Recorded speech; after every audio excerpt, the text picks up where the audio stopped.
Hey guys, I'm starting out a new financial channel with my co-host Michael Santonato. His channel is called BEFI or Become Financially Indestructible. And we're trying to get his new channel up to 1,000 subscribers, so if you guys could go down there, the link is down below in the description. Also, the content's going to be released on his channel about 2 to 3 weeks before it gets released on mine. Before we get started, first a word from today's sponsor, the Family Law Project. It's similar to RateMDs.com, and if you've been to a corrupt family court or woke school, you can now report terrible judges, teachers, caseworkers, and therapists on the Family Law Accountability Project. It helps you figure out which lawyers and educational institutions to avoid too. And by leaving a review, you help others having their academic or financial life wrecked by wokesters. What are you waiting for? Sponsor link is down below. Sam, man, thank you so much for being on the show. How are you doing today? I'm doing great, Mike. How's it going? Doing good, man. Good, man. This feels like an honor and a privilege. No problem. So you were asking about housing, and I think it's kind of important to ask, if you want to buy a house, where do you want to buy a house? And do you buy a house as a single man, or do you buy a house as a couple, or do you buy a house as a family? I mean, these are all kind of things we have to ask. You're right. You're right. Especially starting with where, because Canada is such a big place and every province differs, population, land value, home price Yeah, just so in every everyone knows, province. like Mike and I are kind of located in the GTA, and so we've seen the insanity that's gone on in this housing market. Houses average about 1.1, 1.2 million for just a three-bedroom bungalow around here. So is it really worth buying at these prices? Like, what do you think? Mhm. I mean, if you're a value investor, probably not. That's what I think. But if you can withstand the long term, and if you can afford the down payment, by the way, which is crazy, then yes, right? But the thing is most people are priced out of the market, as you know, because of the extensive requirements for a down payment. Well, look at it this way. So you got single guys. If you're a single guy like us, right? So what are you going to do when you've got a giant house with three bedrooms, a basement? Is it really worth putting $1 million into it? Unless, of course, maybe you're renting the basement, or you're basically going to flip it 2, 3, 4 years down the road. I mean, Hmm. personally, I'm eventually going to buy a single family home. Like, I think it makes sense for me because I want to actually build like a little mini museum in the basement and kind of do all these kind of interesting things with my hobbies. So for me, it Nice. makes sense instead of buying like a townhouse, because with the townhouse, you're basically under the control of what you don't really have them here, but they're homeowners associations. In the states they've Yeah. got homeowners associations. Here you basically have to pay the extra maintenance fees. So Yeah. do the maintenance fees make sense if you own a townhouse, or if you're in a gated community in Canada? Well, we don't technically have those, but does it make more sense to own a single family home, or does it make more sense to like have a townhouse? What do you think?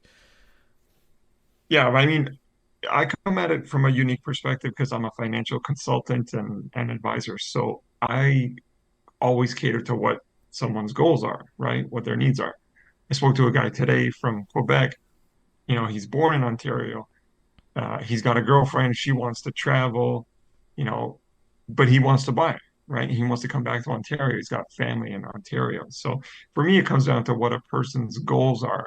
But for people like you and I with financial knowledge and a lot of different investment experience, if you're really just looking for profit, then you might want to throw your money in crypto, because we know where that's going. Yeah, I mean, look at it this way. If you buy a house, think of the lost opportunity cost. Like, as we speak, Bitcoin just cracked 55K.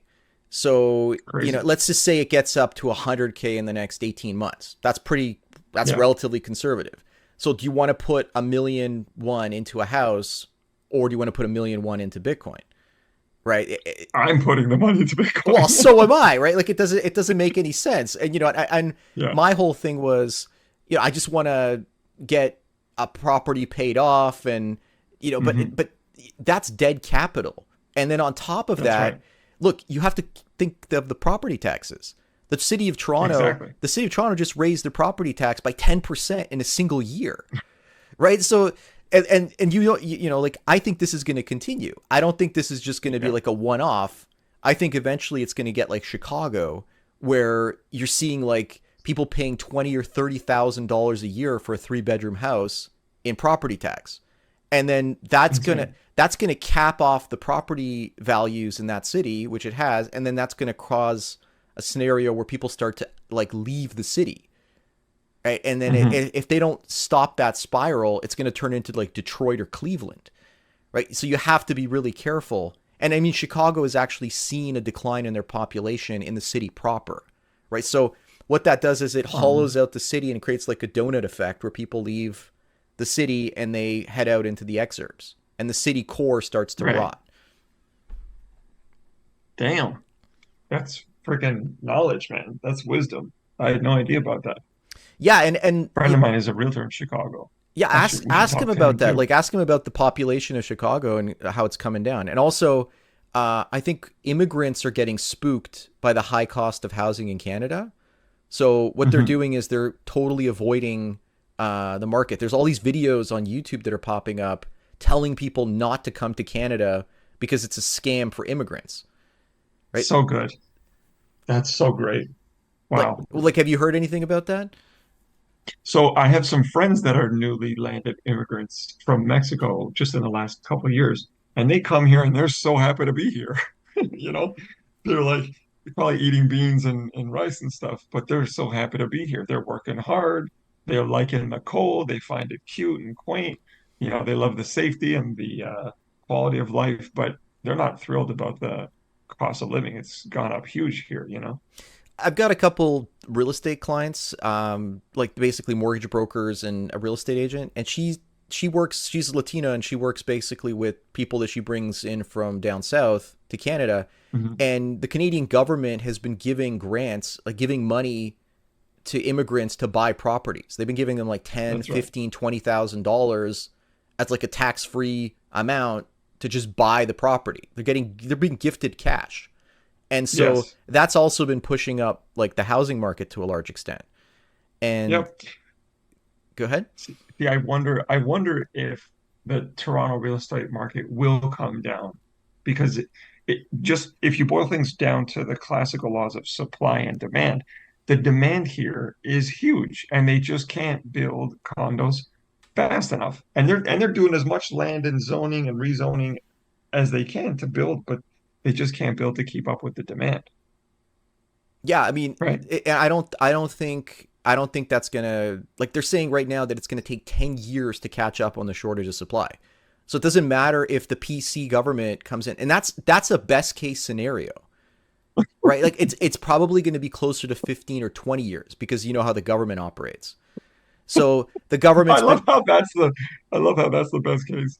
well, no, 10 years is the best case to get to some sort of supply equilibrium, right? Wow, And the last couple months I've been looking at like those 3-bedroom bungalows, and even in bad areas they're now like, instead of being 1 to 1.1 million, now they're going up to 1.2, 1.25 million, right? So crazy. yeah, so at some point, and that's with interest rates that are like 6-7%. Yeah.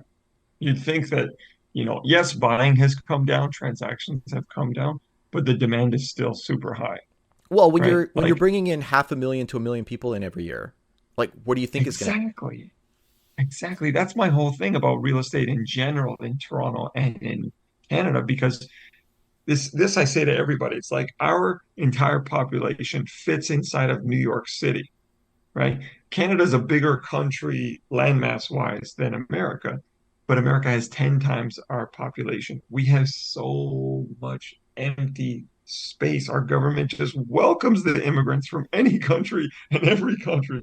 You got a heartbeat, you got legs, arms. Can you work? Yes. Great. You'll fit. We well, got space.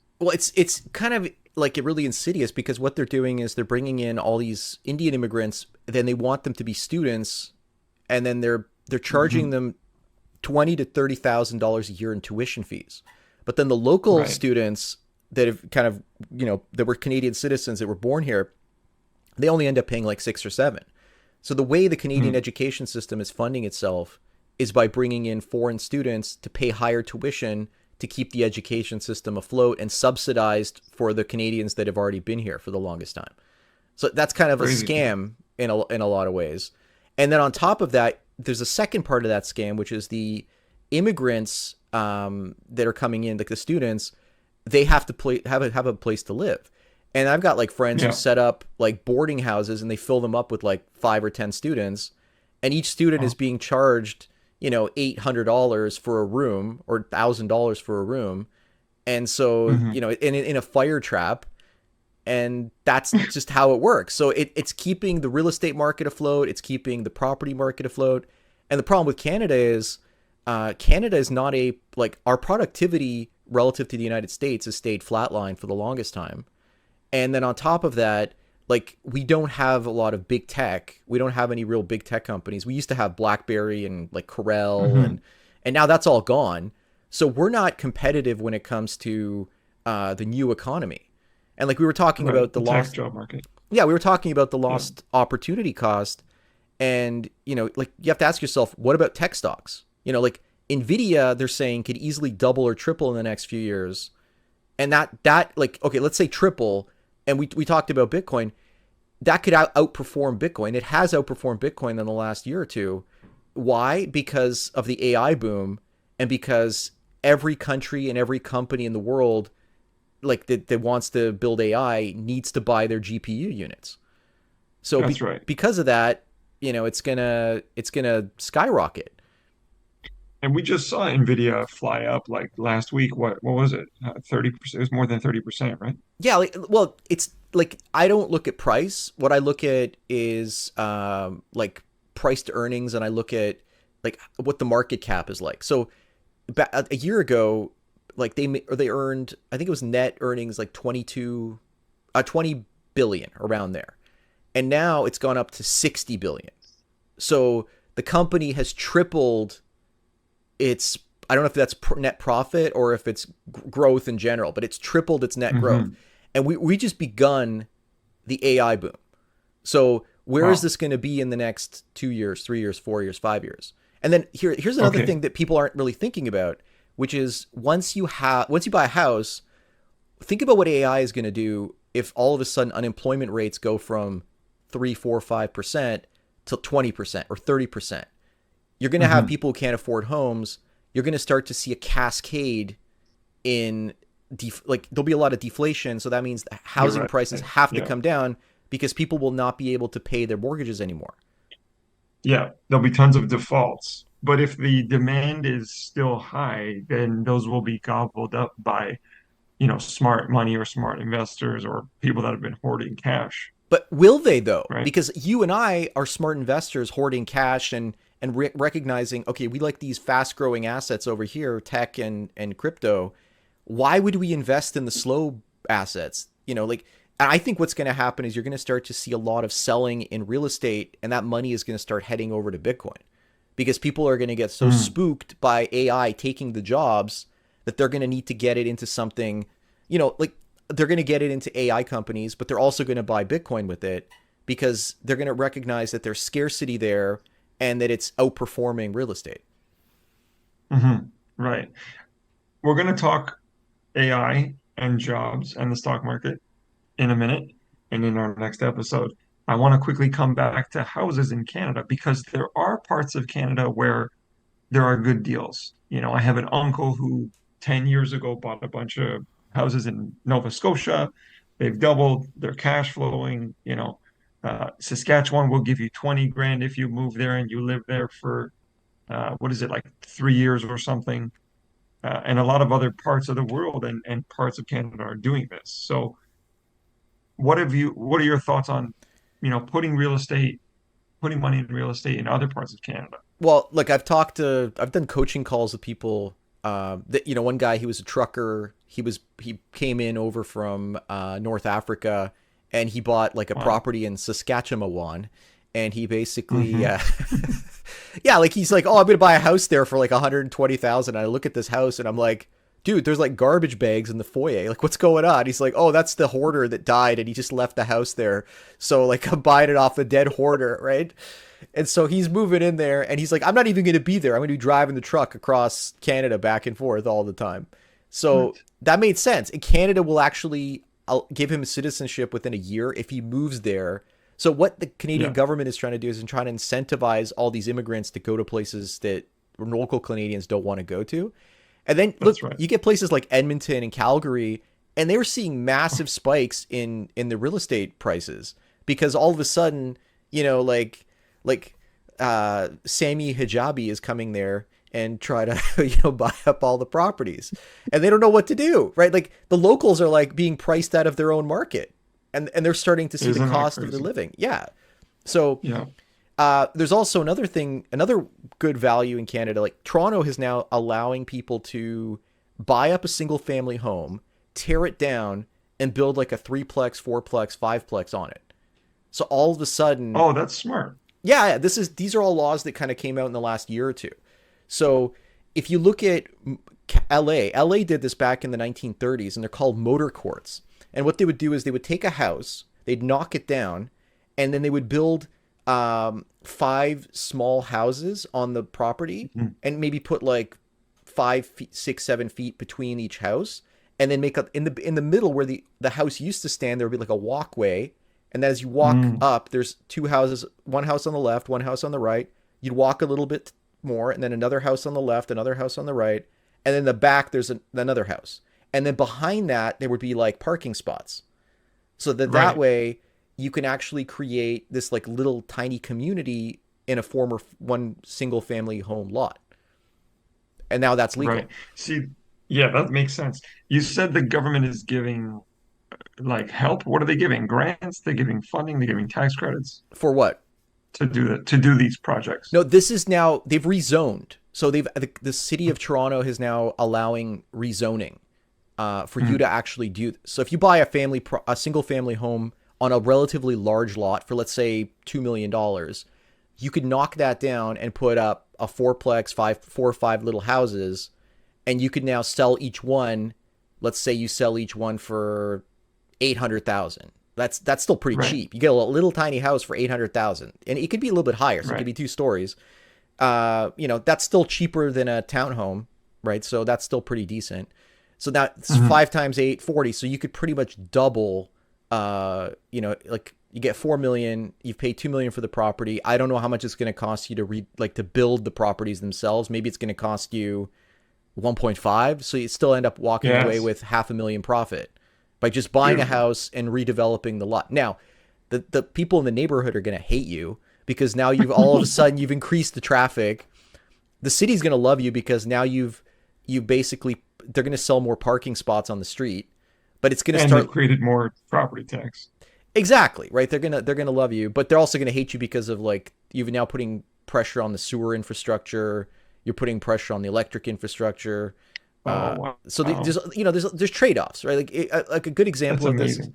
Good example of this is Brampton.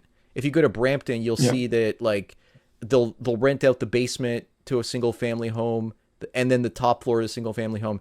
The driveway is full of cars. The street is full of cars. Like nobody can Hmm. park. It's absolute insanity. Anyway, go ahead. Yeah, man. You're right. This is totally crazy. But this is again all as a result of supply and demand. And you just gave me a really funny flashback to what was that game? Sim City. Remember the Sims in Sim City where you build your city and you build the pipelines and the electrical thing and then the grid gets overloaded and then it shuts down and then the power outages and then people are pissed off so then you got to raise taxes. Vicious cycle. And then the Godzilla with the Trump head comes in and starts knocking all the buildings Yeah. down. You're just like, fuck it, you screwed up everything. You screwed it all up and you're like, ah, forget that. And you just call in the UFOs and Godzilla to blow up the city. Yeah. All I right. used I to love that game. Well, that's it. If you want these videos 2 weeks before I release them here, then check out the Financially Indestructible channel in the description. It's right near the top. If you have any finance related topics that you want us to cover, then please leave them in the description. Michael and I both do coaching, and you can reach us through the links below too. Anyways, enjoy the rest of your day, and cheers.